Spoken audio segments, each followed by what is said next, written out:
Hi, it's Elise here, and you may have seen my video yesterday, which was the first in a two-part series. This is the second one, and the subject matter is all about preparing for difficult conversations, meetings, engagements with somebody that you feel is going to be difficult. So somebody that you don't look forward to interacting with, that you feel may not have your best interests at heart, that you have a little bit of friction around, and you want to be able to prepare for an engagement or a meeting with them. So I gave you my first 3 tips yesterday, and here are the final 2. There's 5 in total. So my 4th tip then is to think about what triggers you. Now, this is a really good self-awareness exercise anyway, but it's especially important when you're thinking about a difficult interaction with somebody who you perceive to be challenging. What triggers you when they say it, or when they do it, or when they show up in a certain way? And remember that a trigger is something that's happening in you. It's all about you. It's not about them. So being self-aware around your triggers is really helpful to you. What I do is I actually keep a journal, and I jot down some of the things that really trigger me. And that just the act of jotting it down helps me become more self-aware, helps me recognize in the moment I'm being triggered. This is me being triggered. I actually say to myself, oh, it's happening again.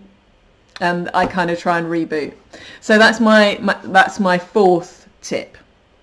My 5th tip is a very practical one that you can use in the moment with somebody when you feel like you're being triggered. Now, for me, being triggered means that physically, I actually feel the heat rising in my chest.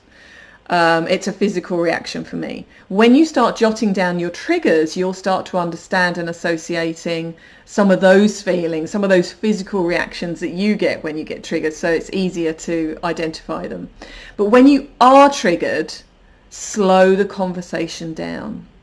Take a few deep breaths. Don't respond straight away. And the final tip is play back what you think you're hearing that person saying.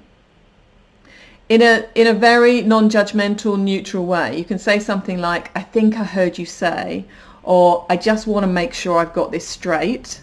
And you use their language back to them, showing that you are trying to understand. Now, this does 2 things. First of all, it buys you time and it allows you to decompress a little bit if you are getting triggered. Secondly, it helps build self-awareness for the other person as well. It helps by hearing their own language repeated back to them in a nice way.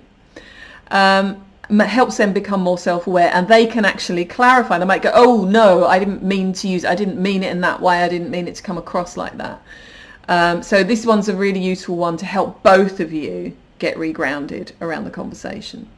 So those were my 5 tips. I will link to the other video that I published yesterday, which had my first 3 in them. I hope this has been useful to you. I would love to hear if you've got any tips too.